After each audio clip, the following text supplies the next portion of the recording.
안녕하세요. 오늘도 사연살롱을 찾아주셔서 감사합니다.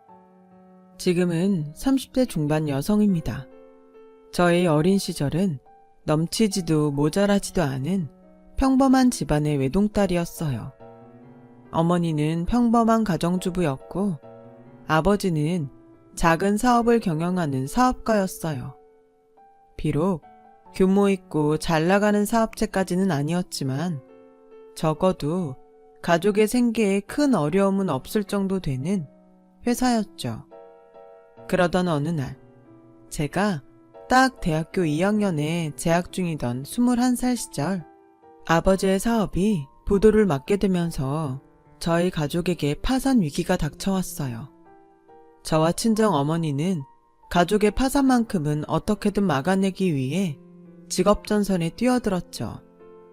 평범한 가정주부이던 친정어머니는 야쿠르트 프레시 매니저, 소위 말하는 야쿠르트 아줌마가 되어 돈벌이를 시작했고, 대학을 자퇴한 저는 고졸사원 신분으로 중소기업에 취업해 격리로 근무하기 시작했어요. 그러는 한편으로 투잡도 뛰었어요. 편의점 야간 아르바이트였죠. 아버지의 사업 실패로 인한 빚을 하루라도 빨리 청산하고 가족을 가난으로부터 구제하기 위해서였어요. 하지만 빚은 생각보다 많았고 30대 초반이 될 무렵까지 중소기업 격리와 편의점 야간 아르바이트라는 투잡을 계속 이어나가야만 했죠. 친정 어머니도 야쿠르트 프레시 매니저로 꾸준히 열심히 일하셨고요. 그렇게 억척스럽게 살아온 저희 모녀 덕분에 아버지의 빚 청산이 손 뻗으면 닿을 듯 가까워졌을 즈음해서 이런 생각이 들더라고요. 이제는 친정의 경제난도 어느 정도 안정이 된 상황이니 마음 놓고 새 가정을 꾸려도 되겠다는 생각이었죠. 그래서 저는 몇 년간 연애해온 남자친구와 결혼 준비를 시작했어요. 예비신랑은 제가 야간 아르바이트를 이어오던 편의점의 점장이었어요.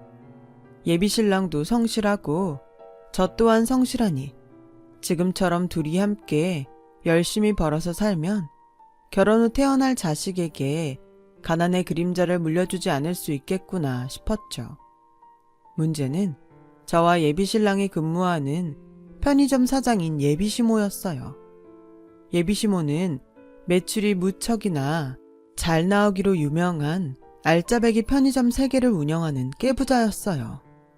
그런 시모는 친정 아버지의 사업 실패로 인해 가난해진 집안의 딸인 저와 부잣집 아들인 예비신랑의 결혼을 반대하고 나섰죠.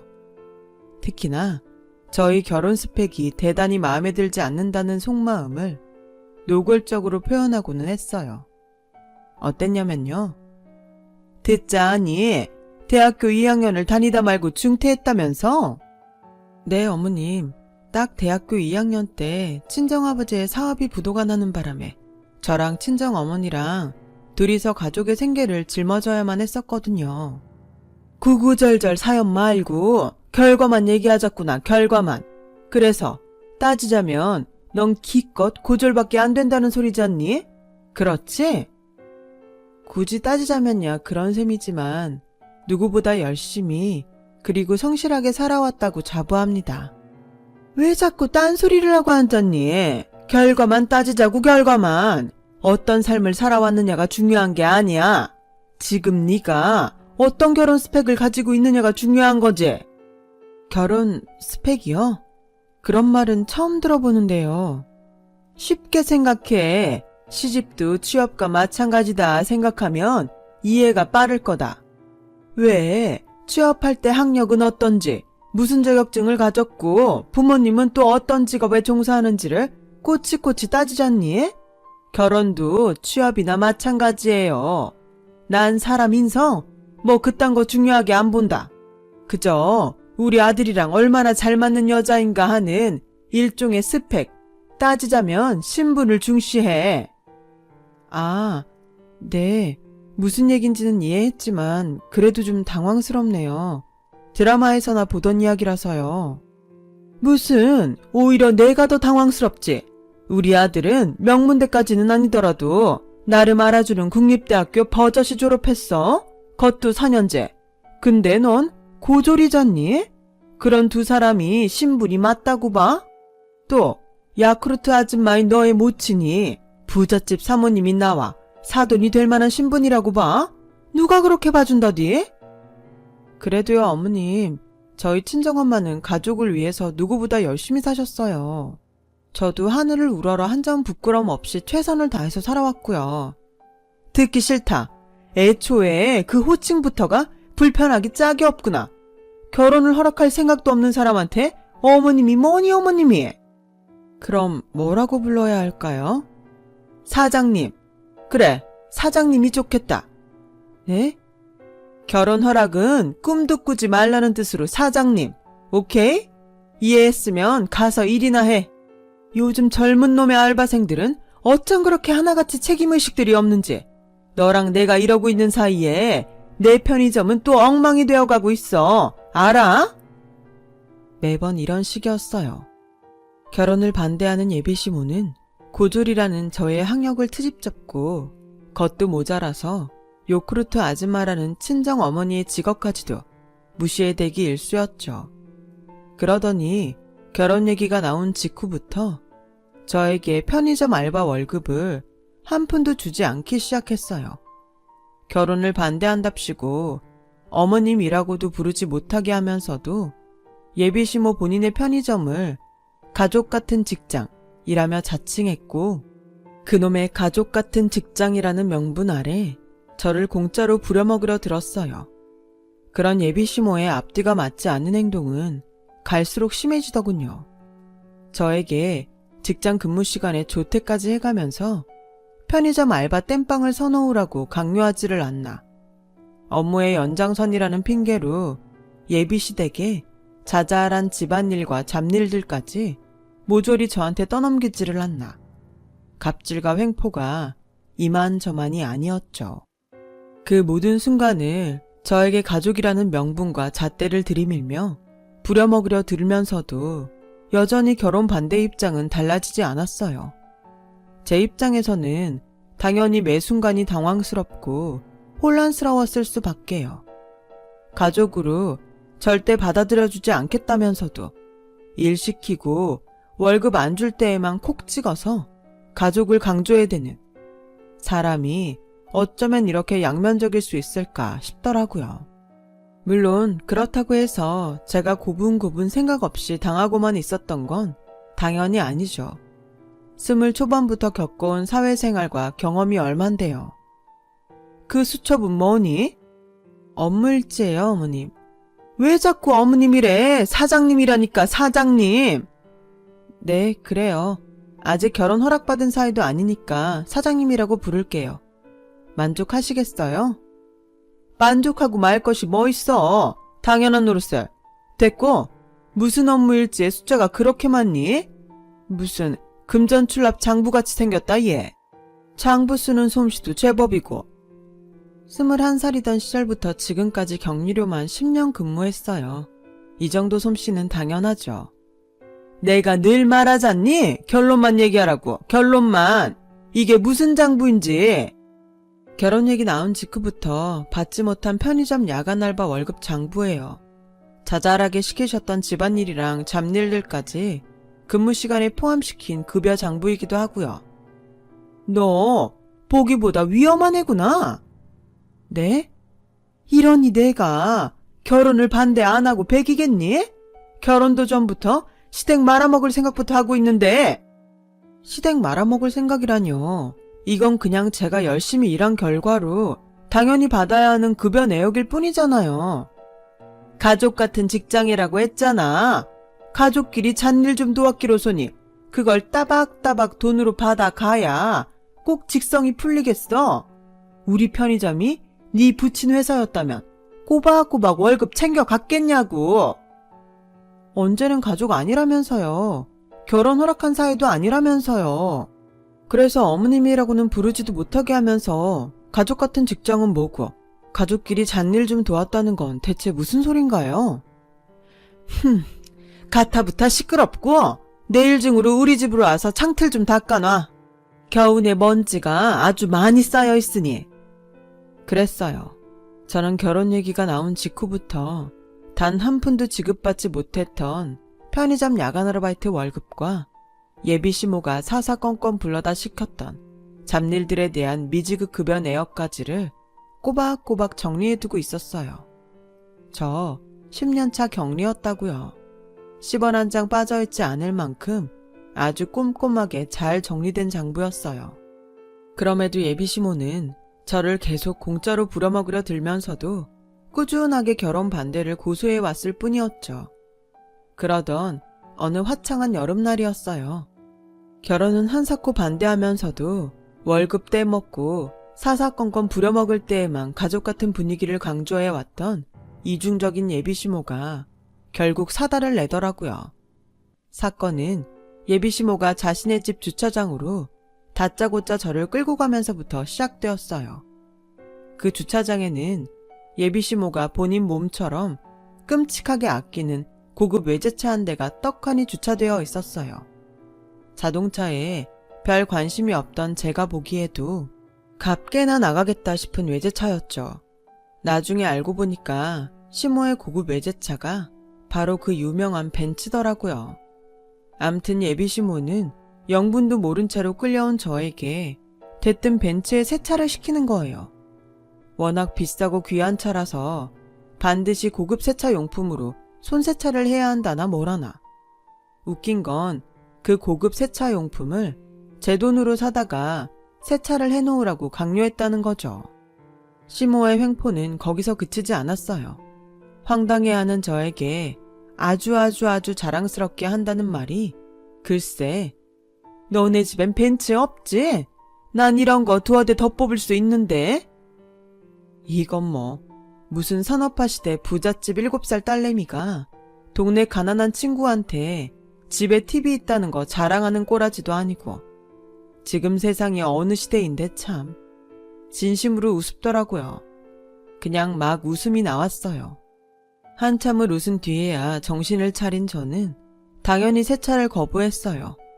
촌스럽고 유치하게 짝이 없는 예비시모에게는 더는 휘둘릴 수 없겠다는 생각이었죠. 그러자 예비시모가 왜? 기분 나빠서 못하겠다 이거니? 기분 나쁘기보다는 웃기네요.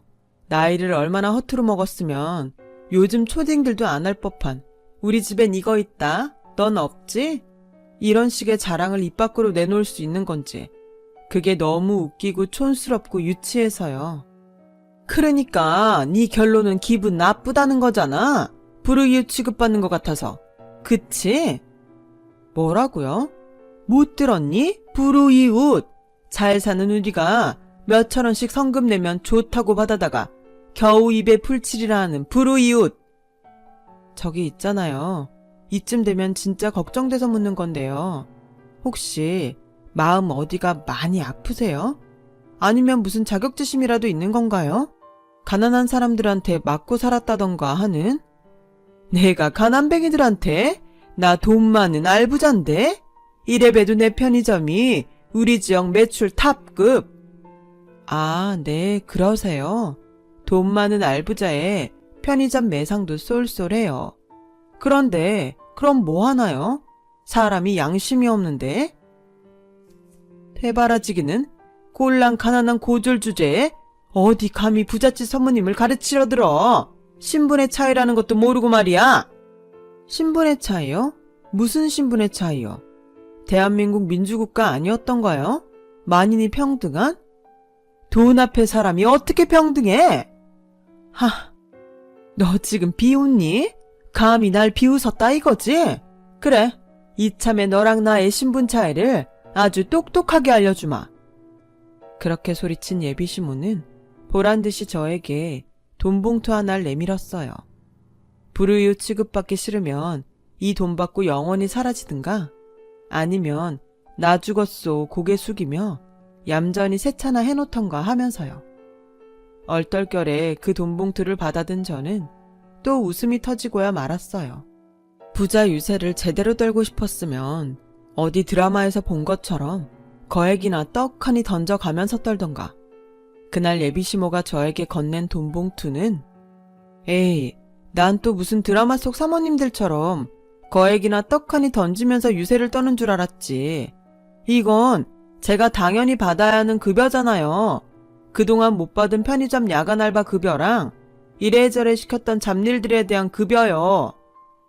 입 다물고 고개 숙이면서 받아? 감사한 마음으로 받으라 이 말이야. 내 돈 내가 받는 건데 고개를 숙여요? 겉도 모자라서 감사한 마음으로? 왜 그래야 하죠? 어차피 안 줘도 아무 문제 없었을 돈이야.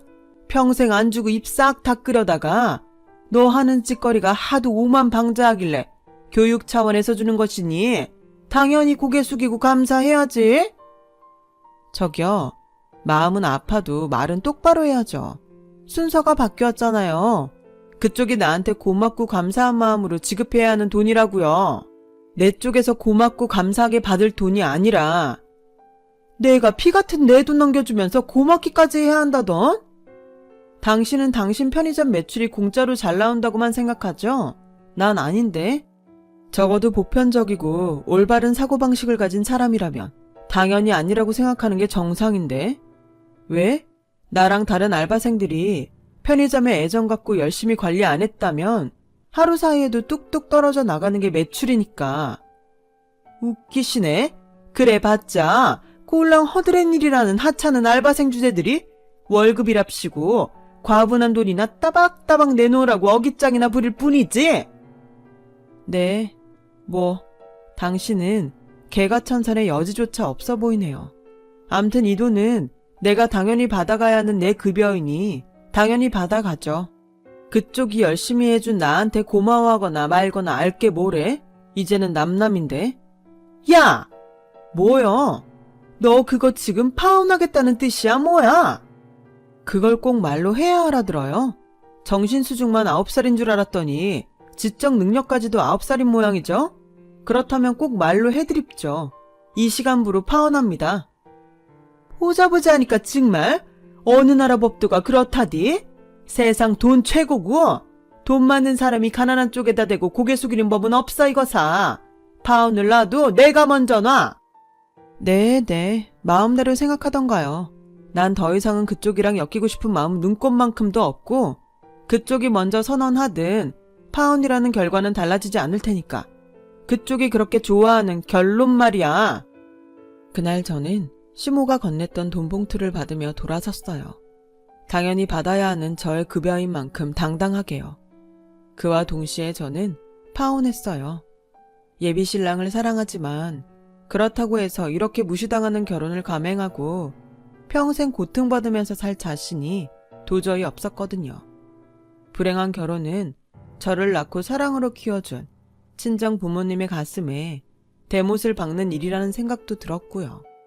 저희 파혼 결심을 들은 예비신랑은 한참을 말없이 울었어요. 그리고는 파혼해야겠다는 저의 생각을 존중해 주었어요.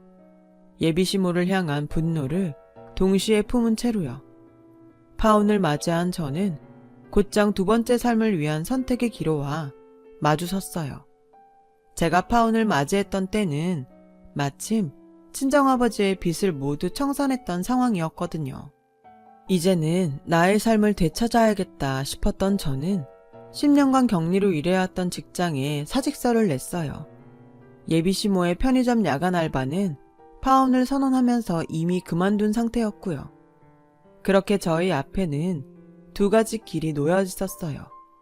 중단했던 대학 공부에 다시 도전하느냐, 아니면 진짜 마음이 끌리는 일에 도전할 것이냐. 그 선택의 기로에서 저는 마음이 끌리는 일을 선택했어요. 공인노무사 시험 준비였죠. 공인노무사에 대한 설명을 잠깐 드리고 넘어가자면 노무사는 노동법률 전문가로서 악덕 사업주로부터 고통받는 근로자들을 보호하는 역할이 주 업무인 직업이에요. 그리고 제가 대학 공부가 아닌 노무사라는 직업에 마음이 끌렸던 이유는 바로 예비시모 때문이었죠. 예비시모로부터 임금체불을 당하면서 저 말고도 열심히 일해서 번 돈을 제대로 받지 못하는 사람들이 많다는 사실을 알게 되었거든요. 저 또한 한때는 임금체불의 피해자였기에 그들의 아픔을 100% 1000% 공감할 수 있었고요. 그렇게 저는 열심히 일하는 사람들의 등골을 빼먹는 악덕 사업자들이 많다는 걸 깨달았고, 사회 정의를 바로잡기 위해 노무사라는 직업을 선택했던 거예요. 조금 더 구체적으로는 근로자들을 악덕 사업자들의 횡포로부터 지켜내기 위해서였죠. 결심을 굳힌 저는 공인 노무사가 되기 위한 시험 준비를 시작했고, 그로부터 약 2년 뒤, 엄마, 나 있잖아요. 붙었다? 붙었다고요. 합격했다고요. 나 이제 진짜 공인 노무사 됐어. 어머나, 그게 진짜니? 당연하죠. 설마 노무사 입에서 거짓말 나올까봐? 아니지. 노무사 입에서가 아니더라도 우리 딸 입에서 거짓말이 나올 리가 없지. 그럼. 내 말이요. 가만히 있어보자. 지금 이러고 있을 게 아니라 엄마랑 같이 어디 좀 나가자. 후딱 외출 준비하고 나오렴. 외식하게? 오늘 갈비 먹나 갈비? 외식은 당연한 거고, 엄마가 너 노무사 시험 준비할 때부터 생각했던 선물이 하나 더 있어서. 선물요? 일단 따라와 봐. 금방 알게 될 거야. 친정 어머니가 저를 데리고 간 곳은 어느 사무실이었어요. 작고 소박하지만 노무사라는 저의 꿈을 펼치기에는 아늑하니 딱 안성맞춤인 곳이었죠. 좋다. 안 그래도 사무실 자리 알아보려던 참이었는데 언제 이런 걸 또 알아봤대? 우리 딸이 노무사가 되겠다는 꿈을 품었을 때부터 생각하고 있던 일이야. 입주만 하면 잔금까지 다 치러줄게. 에이, 뭐하러요. 엄마가 얼마나 힘들게 일해서 번 돈인데. 열심히 힘들게 일해서 번 돈, 나도 뜻깊은 곳에 쓰고 싶어서 이 정도면 엄마도 우리 딸이랑 같은 꿈을 꾸고 있는 걸로 봐주렴. 엄마도 우리 딸처럼 훌륭한 일, 약자를 돕는 일에 쓰고 싶어. 알았어. 고마워요, 엄마. 나 앞으로 진짜 열심히 해볼게. 그렇게 저는 친정 어머니와 함께 노무사 사무실을 개업했어요. 모녀가 함께 사회 정의를 위해 힘쓰고자 마련한 사무실인 셈이었죠. 그리고 오래지 않아 첫 의뢰인이 노무사 사무실을 찾아왔어요. 첫 의뢰인은 공교롭게도 예비시모의 편의점 중 하나에서 오래 일했던 알바생이었어요. 긴 시간 임금체불을 당해왔던 처지였죠. 의뢰인의 사연을 듣는 내내 제 머릿속에는 그였편네, 아직 버릇 못 고쳤구나 싶은 생각이 떠나질 않았고, 이참에 정의구현 한번 제대로 해보자는 결심을 굳힌 저는 의뢰인의 도움을 받아 예비시모로부터 월급을 떼먹힌 피해자 아르바이트생들을 수소문했어요. 그러자 놀랍게도 예비시모의 편의점 3군데 전부에서 월급을 떼먹힌 피해자 아르바이트생들이 쏟아져 나오더라고요. 피해자들의 임금체불 고통을 하루라도 빨리 끝내주어야 했던 저는 잠까지 줄여가며 증거들을 모았죠. 아르바이트생들이 가져온 임금체불과 노동법 위반 사례들에 대한 증거를 토시 하나 빠짐없이 정리했고요. 정리를 마치고는 곧장 노동청에 근무하는 선배 노무사의 도움을 받아 피해자들의 대리인 자격으로 악덕 사업주인 예비시모에게 소환장을 날렸고, 마침내 악덕 사업주인 예비시모의 소환이 이루어지던 날, 저는 친정엄마가 정성껏 다려준 검은 정장을 쫙 빼입은 채로 예비시모 앞에 나타났어요. 살다 보니 이런 데서 널 다시 만나게 되는구나. 이게 얼마만이지? 2년 조금 넘었죠, 사업주님. 얘가 왜 이래? 반말 존댓말 섞어가면서 파혼당할 때는 언제고? 어째 오늘은 존댓말이다. 꼴에 정장까지 쫙 빼입고서는? 파혼은 제가 먼저 선언한 거죠. 그리고 사업주님께서도 이 자리 저한테 존댓말을 쓰셔야 할 겁니다. 제가 임금체불 피해자들 전원을 대리하는 대리인 입장이어서요. 대리인? 똑같은 가난뱅이 주제에 누가 누굴 대리한다던? 무슨 자격으로? 편의점 알바 선배? 아님 동네 누나? 영 상황 파악이 안 되시나 보네. 예비시모에게 노무사 명함을 당당하게 내밀며 떳떳하게 저를 소개했어요.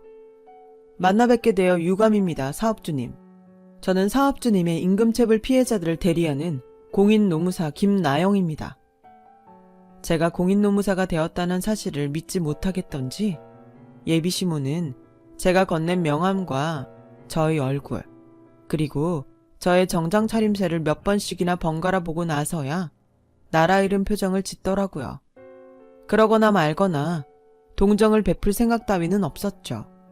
임금체불 피해자들을 위해서라도 동정을 베풀어서는 안 되는 일이었고요. 사업주님의 임금체불 피해자들 전원을 대리해 다음과 같은 조치를 요구합니다. 첫째, 피해자들의 체불임금 전부를 즉시 지급할 것. 둘째, 체불되었던 기간의 법정이자만큼을 더해 지급할 것. 너 지금 이게 무슨 짓이니? 복수라도 하자는 거야? 말씀 가려하시죠. 여긴 지금 공적인 자리인데다가 사업주님께서 언성을 높일 만큼 떳떳한 입장도 아니지 않습니까? 다시 말을 이어가자면 임금체불 피해자들의 요구는 앞서 언급한 두 가지입니다. 그래서? 그래서요. 증거 있어? 증거가 차고 넘치니까 사업주님께서 지금 이 자리에 소환되어 오신 것이 아니겠습니까? 그러니 선택하세요. 잘못을 인정하고 미지급 임금을 전액 지급하시겠습니까? 아니면 저희가 다음 법적 절차를 밟아 나가야 할까요? 증거는 무슨? 난 알바생 월급 같은 거 떼먹은 적 없어. 없다고요? 당연히 없지. 허드렛 일이라 하는 알바생들한테 줘야 할 하찮은 돈만큼은 충분히 다 주면서 알바로 써먹었다니까. 허드렛 일이요? 하찮은 알바생이요? 지금 그 발언을 추후에 문제 삼을 수도 있습니다만. 문제? 카이꺼 사물하지. 내가 월급을 떼먹어? 세상 무서워서 정말 아닌 말로다가 남의 편의점에서 구차하게 빌어먹는 처지면 사장님께서 얼마를 주시든 간에 고개 꾸벅 숙여가면서 감사하게 생각할 줄을 알아야지 말이야. 불우이웃 주제에 뭐? 임금체불? 옛다 그래. 불우이웃 성금 쪼르다가 1,000원씩들 받아가라 이놈들아. 알겠습니다. 일단은 돌아가세요. 단 사업주님께서 그토록 좋아하는 결론은 아직 한참 멀었으니 너무 안심하지는 마시고요. 그럼 이만. 적반하장도 유분수지. 임금체불 가해자로 소환된 상황에서도 어깃장을 부려대는 예비시모를 보며 저는 다시금 투지를 불태웠어요. 피해자들의 고통과 모멸감을 씻어내기 위해서라도 결코 물러설 수 없는 일이었죠. 그래서 저는 또 곧장 피해자 알바생들의 대리인 자격으로 민사소송을 접수했어요. 예비시모를 피고인으로 명시한 체불임금 전액을 상환하라는 취지의 민사소송이었죠. 당연하게도 민사소송은 원고 승소 판결을 받았어요. 제가 준비한 증거들이 워낙에 확실했던 덕분에 예비시모 측은 제대로 된 변론조차 한번 펼쳐보지 못했어요. 그렇게 법원은 예비시모에게 체불임금 전액에 법정이자를 더해 지급하라는 판결을 내렸지만 그럼에도 불구하고 예비시모는 기고만장하더군요. 민사소송 배상 판결은 형사소송과는 다르게 국가가 강제로 돈을 받아주지 않으니 예비시모 본인이 체불임금 못 내놓겠다며 배째라는 식으로 들어누우면 제가 10원 한 장 받아낼 수 없을 거라는 생각이었던 모양이에요. 과연 그럴까요? 누구시죠? 누군데 남의 차 앞에 함부로 얼쩡거리는... 또 너니? 그러게요. 이번에도 만나뵙게 되어 유감입니다, 사업주님. 사업주님이고 나발이고 꺼져. 민사소송에 패소해봤자 내가 돈 안 주고 버티면 그만일 테니 이쯤하고 썩 꺼지란 말이야. 글쎄요. 사업주님 계산대로 될지는 두고 보면 알 일이고 그나저나 2년 좀 넘는 사이에 차가 바뀌었습디다. 반짝반짝하니 새 차 같은데 체불한 임금 상환할 돈은 없다면서 새 차 뽑을 돈은 어디서 나셨을까? 너 뭐야? 너 사채업자야? 지금 나 협박하니? 사채업자 아니고 노무사요. 협박이 아니라 정당한 법 집행 차원에서 방문한 거고요. 노무사 주제에 법 집행은 무슨? 네가 검사야 판사야? 검사 판사도 국민재산 멋대로 못 손대는데 니깎게 뭐라고? 남이 애지중지 아끼느라 몇 번 타보지도 못한 벤츠 앞을 기웃거려? 글쎄요. 오늘부로 이 차 사업주님 차 아닌 걸로 알고 있는데? 뭐야? 법이 그렇게 만만한 게 아니거든요. 이게 바로 결론을 그렇게 좋아하는 사업주님에게 노무사인 제가 보여드리는 결론이고요. 저는 법원에서 발급받아온 서류를 예비시모에게 건넸고 서류를 찬찬히 읽어보던 예비시모는 사색이 되었어요.